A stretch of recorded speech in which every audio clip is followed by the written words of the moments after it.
Bonjour à tous et bienvenue dans ce nouveau webinaire. Aujourd'hui, le webinaire il a pour thème technologie domotique, comment faire le bon choix. Donc, on va parler un petit peu des technos qui existent et on va vous donner les clés pour savoir quels sont les choix à faire, les bons choix à faire pour utiliser la ou les bonnes technos dans vos chantiers pour que ce soit des chantiers qui se fassent de manière pérenne et que vous ne soyez pas embêtés, c'est surtout ça le truc. L'idée c'est que vos clients soient satisfaits mais aussi que vous ne soyez pas embêté dans l'avenir, parce que ça serait du temps perdu, et temps perdu égale argent perdu aussi. Donc, commençons par faire un premier constat. Le premier constat, c'est que des clients qui font une réalisation d'une maison en construction ou en rénovation, c'est euh, un projet à long terme. C'est pas un projet qui se fait sur 2-3 ans, c'est un projet qui se fait sur 20 ou 30 ans. C'est souvent le projet d'une vie, une maison. Donc, euh, à partir de ce moment qu'on a cette idée ancrée dans la tête, qu'une une maison, une installation, c'est pour les 30 ans à venir. Ça veut dire que les clients qu'on va avoir en face de nous, ce seront des clients qui seront exigeants et qui seront soucieux de leur investissement. Ça, c'est bien important de percuter sur ça. C'est que les clients sont souvent exigeants, c'est normal, ils investissent beaucoup d'argent dans leur maison. Ils veulent qu'à un moment, ça soit fonctionnel et que ce soit fiable. Si c'est pour réinvestir dans les 5 ans à venir, c'est pas la peine. Ils n'en voudront pas. Donc l'idée principale, c'est celle-là. C'est le projet d'une vie. Donc gardez bien ça à l'esprit, on va en reparler tout au long de ce webinaire. Malheureusement, comme vous pouvez le constater sur ce slide, c'est que côté client, bien souvent, les clients qui ont investi dans une installation domotique, ils sont déçus. Alors c'est pas un cas général, ça arrive quand même régulièrement malheureusement, hein. Pourquoi? Parce que l'installation ne répond pas forcément à leurs besoins, parce qu'il n'y a pas eu d'analyse des besoins au préalable. Ça, c'est déjà un problème. Deuxième raison, l'installateur a très bien pu abandonner le chantier. Ça aussi, c'est des choses qui malheureusement se voient un petit peu trop souvent à mon goût. Euh, Soit parce qu'il n'avait pas les compétences pour terminer, soit parce qu'il y a eu des conflits avec le client, etc. Et que, du coup, il n'y a plus personne pour assurer la fin du chantier. Ça, c'est un deuxième point. Soit le client a son installation qui fonctionnait, puis un jour ou l'autre, je sais pas, moi, il y a eu une surtension, il y a des produits qui ont lâché pour une raison ou une autre. Seulement, on ne peut plus les remplacer parce que la solution qui a été installée à l'époque n'existe plus maintenant. Donc, on ne peut pas remplacer les produits. Donc, imaginez que le client, il a un peu les boules, hein, ce qui peut tout à fait se comprendre. Et ensuite, le client, autre raison, il a une installation domotique, il est tout content depuis 4-5 ans, puis il voit qu'il y a des produits qui sortent sur le marché qui lui permettent de faire papa-maman et qui tient assistant vocal, Google Home, Alexa et compagnie et compagnie. Et il se dit, ouais, je vais pouvoir rajouter ça à mon installation. Et puis il appelle son installateur et il dit, ah ben non, je peux pas, monsieur, on ne peut pas faire évoluer de ce côté-là, c'est pas possible. Autre sujet de déception pour le client. Il avait investi dans de la domotique, il s'est dit c'est évolutif, c'est normal, hein, c'est la technologie. Et puis en fait, non, c'est pas évolutif du tout. Donc vous imaginez bien la déception du client. Les raisons pour lesquelles les professionnels, bien souvent, n'arrivent pas à satisfaire à 100% les clients. D'abord parce que c'est des professionnels qui ne sont pas forcément assez formés. Il y en a beaucoup qui se disent la domotique, c'est un métier d'électricien. Un électricien, c'est faire de la domotique. C'est faux. Trompez-vous, hein, les amis, je suis désolé de le dire, il y a encore quelques années, la domotique, c'était un métier d'électricien évolué. C'est plus le cas, hein. C'est plus le cas, c'est un métier qui s'oriente de plus en plus vers l'informatique. On est de plus en plus connecté, on est de plus en plus sur la partie IP. Donc si vous n'avez pas un minimum de connaissances sur les réseaux informatiques et sur l'IP, votre métier, vous ne pourrez pas évoluer, hein. Donc la formation elle est indispensable sur les systèmes et la formation sur la partie informatique elle est aussi indispensable. C'est conseil d'amis. Autre problème, c'est l'installation des solutions easy et plug and play. On en voit plein, hein. Regardez, j'ai installé ça, c'est bien, j'ai fait suivant sur mon smartphone, et puis après tout marche. Ouais, le problème c'est que quand c'est trop easy, au bout d'un moment, c'est easy à planter aussi. Donc voilà, méfiez-vous, il peut y avoir des problèmes là-dessus. Ensuite, des professionnels qui répondent à un besoin ponctuel, mais qui ne voient pas à long terme la pérennité de la solution qu'ils vont installer. Ça aussi, c'est un problème. Euh, ne pas voir plus loin que le bout de son nez, comme dirait ma mère et ma grand-mère. Euh, un système, ça se voit à long terme. Je l'ai dit au tout début, c'est pour 30 ans. Donc si votre système n'est pas évolutif, si en plus il n'y a aucune pérennité qui est assurée, on verra plus tard comment, vous pouvez être sûr que vous allez au clash. Pas d'études préalables des projets, ça c'est aussi un autre problème. Il y en a qui se disent, je vais concevoir une installation domotique comme je conçois une installation électrique. Déjà une installation électrique, ça se réfléchit, on fait des plans pour que ce soit clair et net, on fait un schéma unifilaire. Bon, il y en a beaucoup qui se disent c'est pas la peine, moi j'ai l'habitude, je fais comme ça. Déjà, c'est pas conseillé à la base dans le métier d'électricité. Dans le métier de la domotique, c'est se tirer une balle dans le pied. Clairement, voilà, s'il n'y a pas d'études, vous pouvez être sûr que vous allez vous planter. Ou alors, si c'est pour faire 3 éclairages et 2 volets roulants, vous n'avez pas besoin d'études, hein, soyons bien clairs. Autre problème, les professionnels qui sont mal conseillés par les grossistes et les fabricants.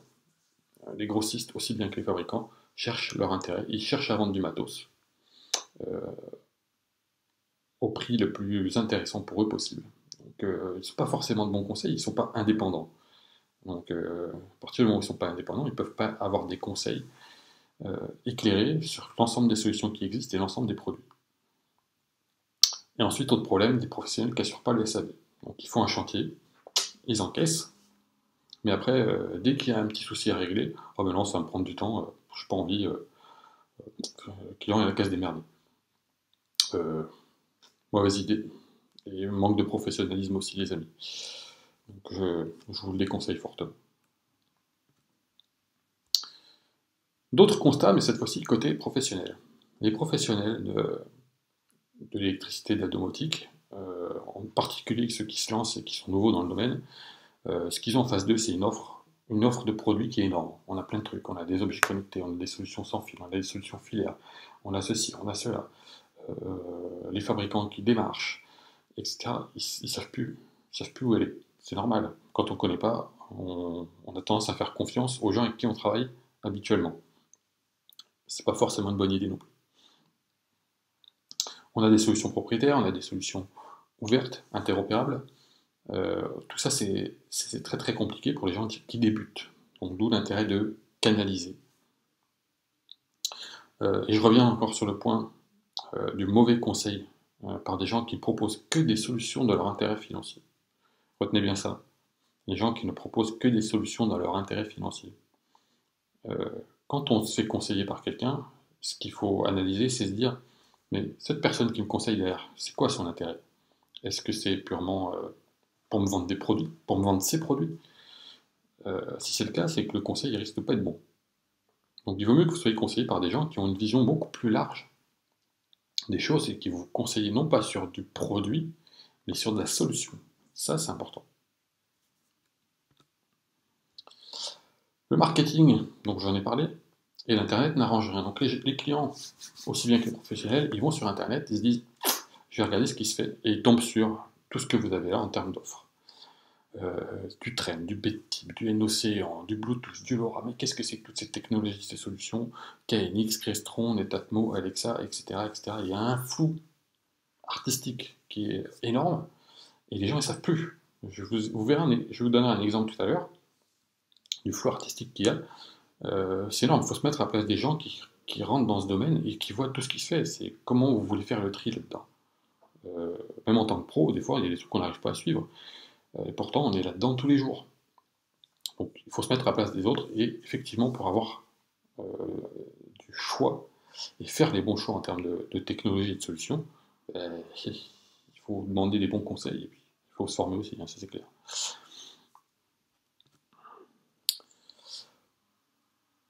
Alors, on a ces technologies, on se dit, on va peut-être pouvoir mixer les unes avec les autres, effectivement, c'est possible dans certains cas, on va prendre les avantages et les bénéfices d'un côté et de l'autre. Seulement, ces technos ne sont pas forcément interopérables, elles ne sont pas forcément faites pour fonctionner ensemble. Donc, qu'est-ce qui se passe?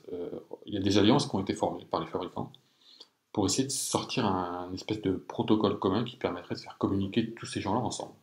Bon, Pour l'instant, on n'y est pas encore, hein. On a le projet Connected Home over IP qui était sorti notamment par Google, etc., qui semblerait être la solution ultime, entre guillemets. Si on nous écoute, bon, pour l'instant, ça en est encore au stade du développement. Ça semble partir sur de bonnes bases. Est-ce que c'est ça qui va être plus ou moins un standard plus tard? On n'en sait rien. On n'a pas moyen de le savoir pour l'instant. Mais il semblerait que ça soit parti sur des bonnes bases. Donc, affaire à suivre. Pour l'instant, il n'y a personne qui sort réellement du lot. On va analyser quelques-unes des technologies qui sont présentes sur le marché. Donc, on va parler de techno. Il y aura aussi des marques, hein, parce qu'il y a des technologies qui sont liées à des marques. L'idée étant ici de ne pas faire la promo d'une marque en particulier ou d'une solution en particulier, mais de vous présenter l'éventail qui existe et après de vous dire, voilà, les avantages et les inconvénients si on choisit tel ou tel type de solution. Les solutions sans fil. Premièrement, les avantages des solutions sans fil, c'est que vous pouvez les installer dans des existants. Bon, à certaines conditions, hein, il faut quand même faire attention. Donc du coup, c'est facile à installer. Vous pouvez prendre des chantiers d'installation existantes et puis les équiper en domotique au fur et à mesure, hein, comme c'est marqué dans le point numéro 3. Au fur et à mesure, vous pouvez équiper. Et du coup, ça va vous aider aussi pour des gens qui n'ont pas forcément un budget très très important. Équiper pièce par pièce. Voilà, vous voulez faire de la gestion de l'éclairage, mais vous pouvez très bien commencer par équiper une pièce. Ça va coûter quelques dizaines, quelques centaines d'euros. Ça dépend de la solution que vous allez utiliser. Et ça permet de faire tout doucement en fonction du budget du client. Ça, c'est des points qui sont plutôt intéressants.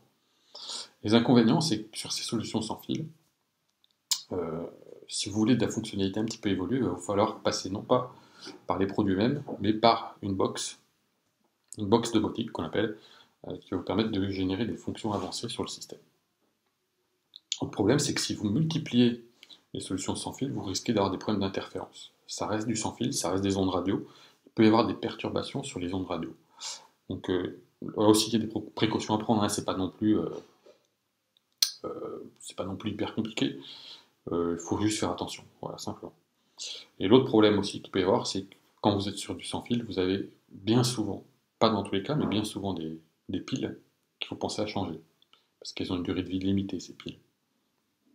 Donc ça fait partie des inconvénients. Parmi les solutions qu'il y a, bon, vous voyez que j'ai fait une séparation entre deux catégories, on va le voir plus tard, pourquoi. Donc vous avez d'un côté les Deltador, les Yokis, les Somfil, les Xiaomi des Chinois là, qui font le téléphone, etc. Donc ils ont une offre aussi qui est assez étendue d'ailleurs, hein. Yokis qui est très connu par les électriciens, qui permet de faire des petits trucs sympas, bon voilà.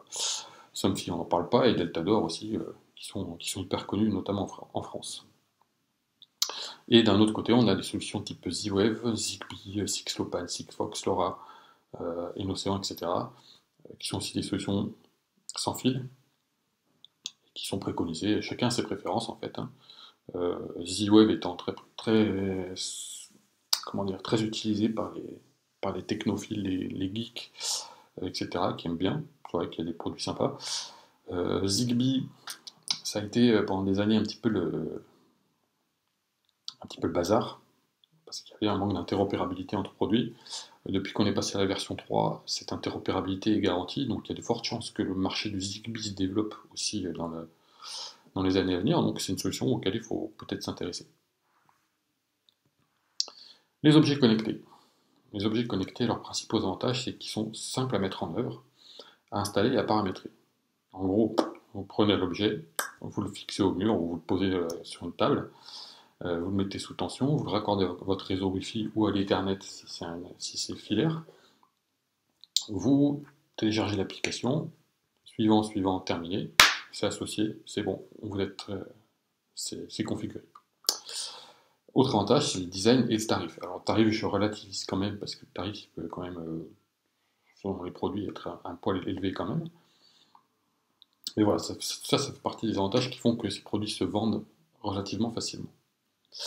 Dans les inconvénients, il y a le fait que bien souvent c'est dépendant du cloud, donc vous avez des requêtes qui sont envoyées en permanence sur un serveur distant et qui vous fournissent un certain nombre de fonctionnalités. Si ce cloud tombe, ne fonctionne plus, le serveur il est plus disponible pour une raison ou une autre, ou si votre internet ne fonctionne plus, il y a des fonctionnalités que vous allez perdre.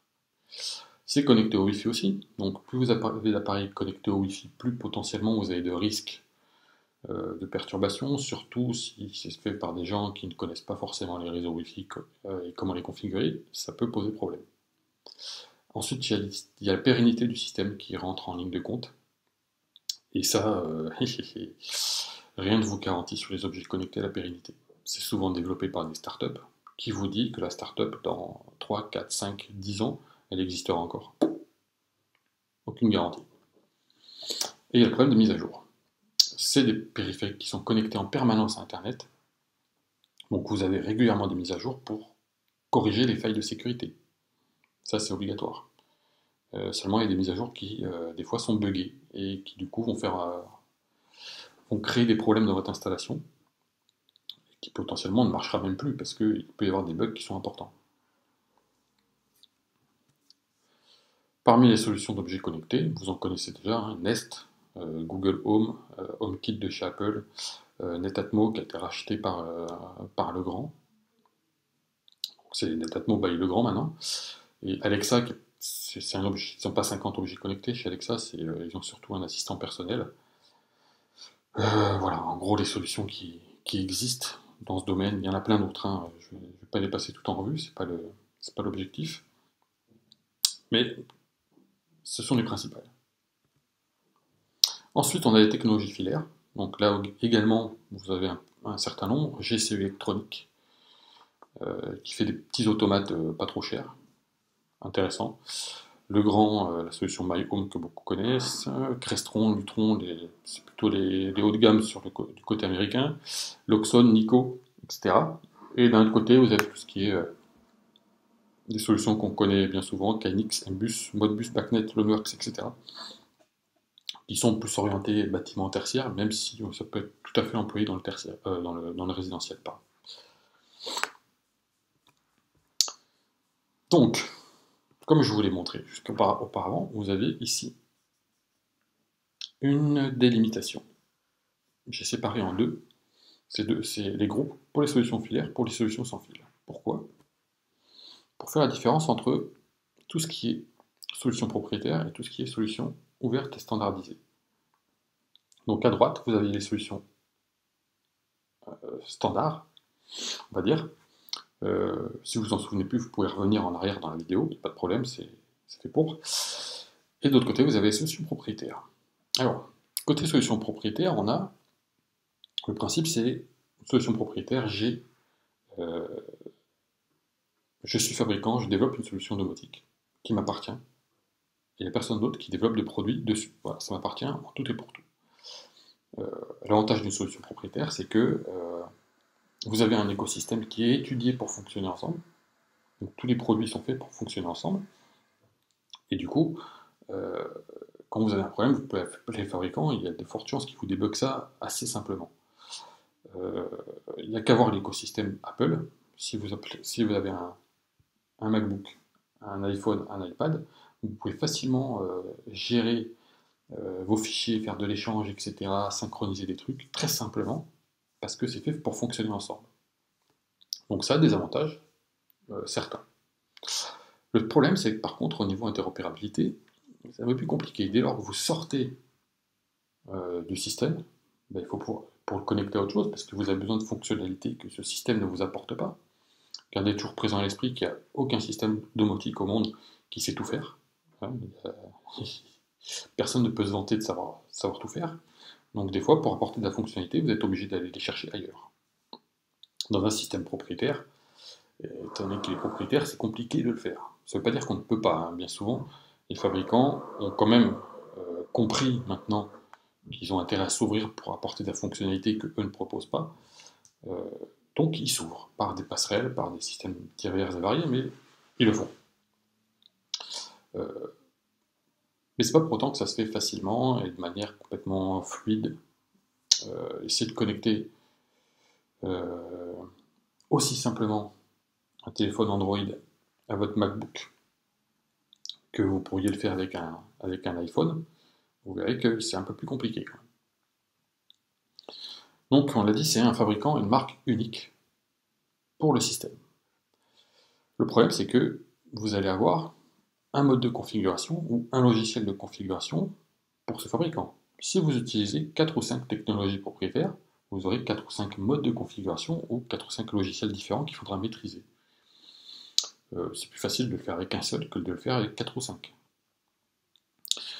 Autre problème, il n'y a pas de concurrence. Vous êtes maqué avec un fabricant. Donc si vous dites ton prix c'est ça, c'est tout. Vous pouvez éventuellement négocier, mais s'il a décidé qu'il ne vous ferait pas de meilleur prix, mais au revoir et merci. Hein. Vous êtes obligé de faire avec ce qu'on vous donne. Quand vous êtes sur une communication multisite, par exemple, on va retrouver plus ce genre de choses sur des bâtiments tertiaires, une municipalité qui veut pouvoir piloter et remonter des informations de plusieurs bâtiments sur un poste à la mairie, par exemple, il a besoin de faire du multisite. Si vous êtes sur des technos propriétaires, il faudra que tous vos bâtiments soient équipés par la même techno, pour que les données qui remontent soient équivalentes et que vous puissiez les visualiser. Si c'est des technos différentes, ça va être plus compliqué. Ensuite, il y a le problème de l'obsolescence et de la rentabilité. Je vais d'abord parler de la rentabilité. Si c'est pas rentable, un système, le fabricant, il ne va pas le garder, il va l'arrêter au bout d'un an. Donc s'il ne vend pas assez de produits, s'il a dit, moi, il faut que je fasse 5 millions de chiffre d'affaires sur cette solution dans l'année, et qu'au final, il n'en fait que 500 000, il y a de fortes chances qu'il arrête. Parce que c'est pas rentable, c'est normal, c'est du business, à un moment, il ne va pas perdre de l'argent. Le problème, c'est que si c'est une solution propriétaire, et que vous êtes client, vous avez installé cette solution, comment vous faites le jour où vous avez un problème pour remplacer les produits si ça n'existe plus? Ça, c'est une très bonne question à se poser. Ensuite, il y a le problème de l'obsolescence. L'obsolescence, certains sont spécialistes de l'obsolescence programmée, donc si vous achetez des produits chez eux, vous savez très bien que dans 5-6 ans, vous serez obligé d'échanger. Je vais vous donner un exemple là-dessus. Un client avait fait une installation domotique chez lui il y a quelques années en arrière. Ce client est handicapé moteur, donc la domotique chez lui, c'est pas anecdotique, c'est pas un accessoire, c'est pas du bling bling, c'est vraiment quelque chose dont il a besoin au quotidien. Le problème, c'est qu'il y a des produits qui sont tombés en panne, et comme il avait été mal conseillé à l'époque, en fait, ils ont installé cette techno propriétaire qui, à l'heure actuelle, n'existe plus. Il n'y a plus de produits, ces technos n'existent plus. Pourtant, c'était une techno qui était développée par un grand nom. Quand je dis grand nom, je ne vais pas citer le nom, mais c'est un grand nom de l'industrie électrique. Ce système n'existe plus, il n'y a plus de produits de remplacement. Le client, il se retrouve banané. Donc sa seule solution, c'est de faire une rénovation complète de son appartement pour repasser sur une solution domotique ouverte, standardisée. Ce dont on va parler maintenant. Et vous voyez que ça fait un gros budget au final pour juste un mauvais choix et un mauvais conseil, d'où l'importance de bien conseiller vos clients. C'est indispensable, c'est votre réputation aussi qui est en jeu après.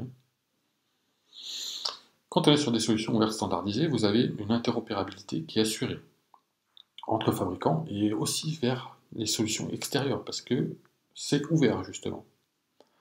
C'est des solutions qui sont multifabricants.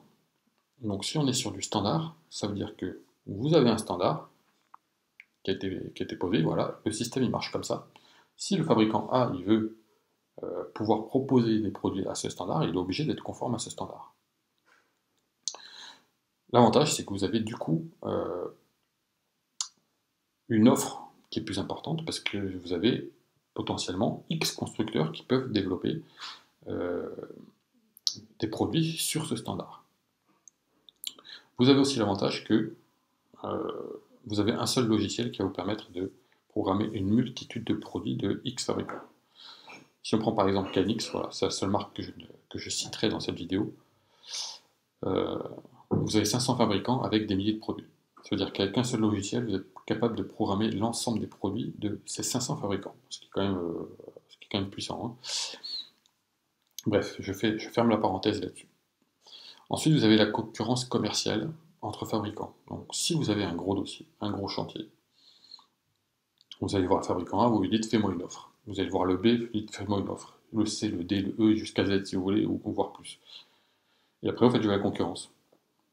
Lui me fait tel prix, quel prix tu me fais?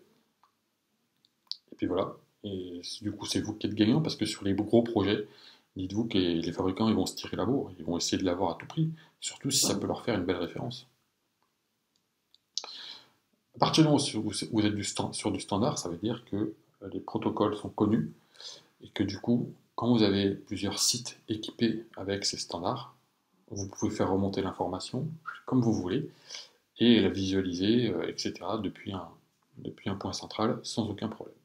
Donc voici encore un autre avantage. Étant donné qu'on est sur des protocoles ouverts, c'est aussi l'avantage d'avoir une multitude de passerelles de communication.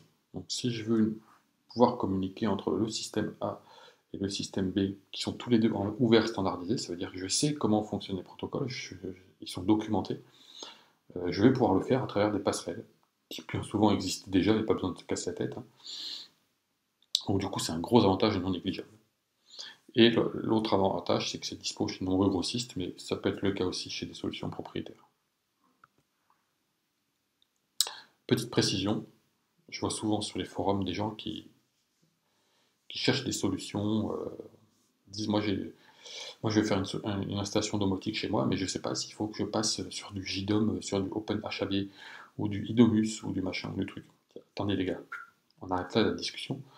IDOMUS, JDOM et compagnie, c'est pas des solutions domotiques. Ce sont des contrôleurs, ce sont des box. En aucun cas, vous n'allez avoir un JDOM qui va piloter, qui va se brancher sur votre ampoule pour pouvoir la piloter au plafond. C'est une interface qui va vous permettre de rajouter de la fonctionnalité et qui va vous permettre en plus d'avoir une interface utilisateur sur l'iPad, sur quoi que ce soit. Mais ce n'est pas du tout le cœur de l'installation. C'est juste une interface supplémentaire. Vous l'enlevez, ça continue. Votre installation doit continuer à fonctionner. Donc dites-vous bien que ce sont des contrôleurs, ce sont des box domotiques, ça n'a rien à voir avec l'installation en dur elle-même. Donc c'est pas essentiel. Quand vous faites une installation, votre installation domotique à la maison, le choix de la box domotique IDOMUS, JDOM, etc., franchement, c'est vraiment le dernier de vos soucis. Le dernier. Voilà, cherchez pas, c'est le truc qu'il faut faire à la fin. C'est, comme je précise ici, une surcouche à l'installation en dur. Les questions à vous poser. Côté client, est-ce que la solution qui est proposée tient compte de toutes les préoccupations que vous avez? Est-ce que ça va répondre à tous mes besoins? L'interlocuteur que j'ai en face de moi, est-ce qu'il est précis? Est-ce qu'il est clair dans ses réponses à mes questions? Ou est-ce qu'au contraire, il est évasif et qu'il ne sait pas trop où il va? Si c'est le cas, il y a de fortes chances qu'il ne connaisse pas grand-chose à ce que vous demandez. Donc, est-ce qu'il n'est pas opportun d'aller voir ailleurs ce qui se passe? La solution proposée tient-elle compte de toutes les contraintes de chantier et d'exploitation? Si c'est un immeuble à plusieurs niveaux, est-ce qu'on veut une seule et même interface pour gérer l'ensemble des fonctionnalités de l'installation, etc., etc. Tout ça, c'est des questions à se poser. Y a-t-il des retours d'expérience et des références sur la solution et les produits qui ont été proposés? Il y en a certaines où des solutions qui sont naissantes, on ne peut pas leur demander d'avoir non plus 50 000 références, mais il faut se poser les bonnes questions au bon moment aussi. La solution domotique proposée peut-elle fonctionner en local, avec ou sans accès Internet? Je vous en ai parlé tout à l'heure sur les objets connectés. Une installation domotique, elle doit pouvoir fonctionner sans Internet. Si vous avez une coupure d'Internet et qu'à un moment vous ne pouvez même plus allumer une lumière, il y a un sérieux problème, franchement. Il y a un sérieux problème, il faut arrêter avec ce genre de truc. Je ne comprends même pas qu'on puisse envisager ça, voilà, simplement. Et enfin, comment puis-je m'assurer que le pro et la solution qu'il me propose est fiable et durable? Voilà. Donc là aussi, il faut bien se rencarder. Côté professionnel, des questions à vous poser. Vous êtes-vous assuré que les solutions présentes dans votre offre proposent toutes les garanties en termes de fiabilité? Est-ce que le système il va tenir la route? Je vous ai dit, c'est 30 ans. Hein. 30 ans, 20, 30 ans, c'est une installation, hein, donc vos produits, il faut qu'ils tiennent sur la durée, voilà, tout simplement, hein. Si ça va durer 5 ans, vous pouvez laisser tomber. La pérennité et l'obsolescence programmée. L'obsolescence programmée, ça revient à la fiabilité. Il faut que votre système, il dure. Gardez bien ça présent à l'esprit. Votre système, il doit durer dans le temps. La sécurité. La sécurité d'un système domotique, ça devient de plus en plus important vu que tout est connecté maintenant. Donc si votre système il est tellement ouvert et peu sécurisé que n'importe qui peut se connecter et faire ce qu'il veut, vous pouvez l'oublier aussi. Est-ce que j'ai du choix dans l'offre produit et fabricant? Ça, c'est un critère aussi important. Plus vous avez de choix, plus ça sera facile de négocier sur les prix, comme je vous l'ai dit tout à l'heure, mais également ça vous permettra d'avoir une gamme étendue de solutions et de produits à proposer à votre client. Est-ce que vous avez des solutions de maintenance et de diagnostic sur le système que vous installez? Est-ce que si votre client vous appelle, en gros c'est ça que ça veut dire, est-ce que si votre client vous appelle un dimanche en vous disant j'ai plus de chauffage à la maison, ça marche pas, il fait moins 10 dehors, est-ce que vous êtes capable de prendre la main sur son installation tout en étant chez vous à votre bureau et de faire un pré-diagnostic pour voir ce qui se passe? Est-ce que ça vous êtes capable de le faire avec le système que vous installez? Si c'est pas le cas, ça veut dire quoi? Ça veut dire que vous allez appeler le client, enfin, quand le client va vous appeler, vous allez dire ah ben non, je peux pas vous aider là maintenant, je suis obligé d'attendre demain à 9h, je vais appeler le SAV et puis à ce moment-là, eux ils vont se connecter, ils vont voir. Croyez-vous que ce genre de réponse va satisfaire votre client alors qu'il est en train de se peler les miches chez lui? Je ne crois pas. Donc il faut que vous ayez les outils qui vous permettent de diagnostiquer comme vous voulez et surtout de ne pas être dépendant d'un SAV, d'un fabricant, pour vous-même réaliser les interventions. Est-ce qu'il y a une interopérabilité? Est-ce qu'il y a un moyen ou un autre de communiquer avec des solutions extérieures? Un autre point important, c'est l'impact environnemental des produits. À un moment, quand vous installez des produits, s'ils vont durer 5 ans, c'est des produits qui à un moment vont se retrouver dans la nature, avec les composants électroniques qui ne sont pas forcément super écolos. Vous avez intérêt à ce que si vous avez une conscience écologique et que vos clients ils y sont sensibles, il faut que les produits que vous allez installer ils aient une durabilité, une pérennité qui soit importante, pour pas qu'ils se retrouvent dans la nature, avec potentiellement peu de solutions de recyclage et dans les 5 ou 6 ans à venir. Enfin, l'évolutivité. Les solutions que vous proposez doivent être évolutives. C'est indispensable. Vu comment tout évolue dans le monde à l'heure actuelle, dans ce monde connecté qui est le nôtre, si vos solutions ne sont pas évolutives, elles sont has-been dès qu'elles sont sorties. Enfin, dernier point sur ce slide, c'est vous n'êtes pas obligé, ça retenez-le bien, vous n'êtes pas obligé de dire oui à tout ce que vous demandent vos clients. Si un client il vous dit moi j'ai vu cette solution sur internet, c'est ça que je veux. Déjà, bien souvent, il ne sait pas de quoi il parle. Il a vu une solution, c'est pas la solution qui l'intéresse, c'est éventuellement l'interface utilisateur qu'il y a dans cette solution, donc ce qu'il va pouvoir avoir sur son iPad ou sur son téléphone, et les fonctionnalités qu'il a vues qui sont présentes. Mais l'interface utilisateur aussi bien que les fonctionnalités, vous pouvez faire la même chose avec les solutions que vous vous proposez. N'oubliez pas que c'est vous le professionnel, c'est vous les professionnels, c'est à vous de dire la solution la plus adaptée à votre demande, c'est celle-là. Non pas parce que la solution que vous proposez, c'est celle qui vous rapporte le plus de marge, hein, c'est celle qui est plus adaptée aux besoins du client. Alors, il faut bien gagner sa vie, je suis bien d'accord. Ça veut dire qu'il faut que vous ayez de la marge aussi sur les produits que vous vendez. Mais votre choix de techno et le conseil que vous faites au client ne doit pas reposer uniquement sur là où vous faites la meilleure marge. Ça doit reposer sur ce qui va répondre aux besoins du client et vous permettre à vous aussi de gagner votre vie. Mais en aucun cas, vous vous laissez faire par un client qui vous dit « moi je veux telle solution ». Vous êtes libre de dire non. Si vous savez que c'est une solution qui, à plus ou moins longue échéance, va vous imposer du SAV, vous n'êtes pas sûr que ça fonctionne correctement, vous n'êtes pas sûr de la pérennité, mais pourquoi vous allez faire le chantier?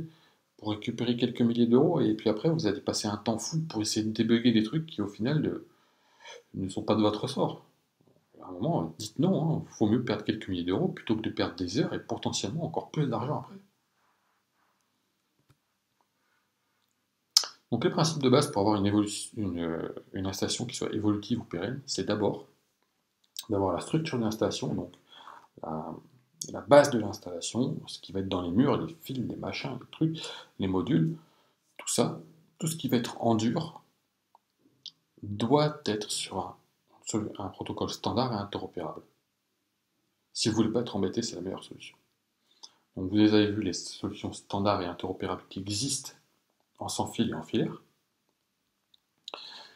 N'oubliez pas que c'est ce que vos clients vont avoir pour les 30 ans à venir. Il faut donc que ce soit du solide. Il ne faut pas que l'investissement du client il parte à la poubelle au bout de quelques années. Une fois que vous avez cette installation en dur qui est fiable euh, et qui va être solide et pérenne, à ce moment-là, vous pouvez ajouter par-dessus une couche design, un truc qui fait un effet waouh, bling bling, ce que vous voulez, si le client le souhaite. Donc s'ils veulent une jolie interface utilisateur, s'ils veulent des jolis interrupteurs, ma foi, c'est le côté visible de l'iceberg. Je vois pas où est le problème. Il faut juste que vous, la partie qui est en dessous, la partie en dur, celle qui ne va pas bouger, elle soit costaud. Après tout le reste, interface utilisateur, ma foi, c'est des applis, c'est du design graphique. Si ça ne convient pas, vous le changez. Le système, c'est pas compliqué, souvent c'est juste une box à changer. C'est vraiment la surcouche bling bling. Donc tout ce qui est bling bling, en fait, c'est accessoire. Voilà. Des conseils pratiques pour vous simplifier la vie. Évitez la multiplication des solutions. Au sein d'une même installation, même si vous avez des solutions qui sont interopérables, quand il commence à y avoir des bugs, vous allez être obligé de débugger sur 1, 2, 3, 4 systèmes en fonction de ce que vous avez installé. Et forcément, ça complexifie la chose. Donc que vous en mettiez une ou deux, ma foi, ça va très bien, mais évitez de trop multiplier parce que c'est potentiellement un générateur d'embêtement. Pensez au long terme également. La maintenance, le support technique, la formation des équipes techniques, quand vous avez des gars qui vont sur le chantier, qui font les mises en service, ben, il faut les former, il faut qu'ils soient constamment à jour. Ça veut dire quoi? Ça veut dire que c'est pas parce que vous avez potentiellement un fabricant qui va vous envoyer des chantiers sur sa techno que vous êtes obligé de le faire. Alors à ce moment-là, vous vous dites, j'ai 10 fournisseurs, 10 qui vont m'envoyer potentiellement un client par an. Vous allez vous former à 10 systèmes et maintenir 10 systèmes différents. Chacun son choix, libre à vous de faire les vôtres. Réfléchissez bien, à long terme, ce que ça peut donner. Une autre bonne habitude à avoir, c'est de tester les produits avant de le déployer chez les clients. Des fois, on se dit, ouais, non, mais ça va marcher, c'est bon, c'est fait pour, ça, c'est telle technologie, ils vont marcher ensemble. Oui, ok. Mais testez quand même. On n'est jamais à l'abri de produits qui sont buggés ou de systèmes qui potentiellement, euh, comment dire, nécessiteront un petit peu plus de recherche que ce que vous aviez pensé.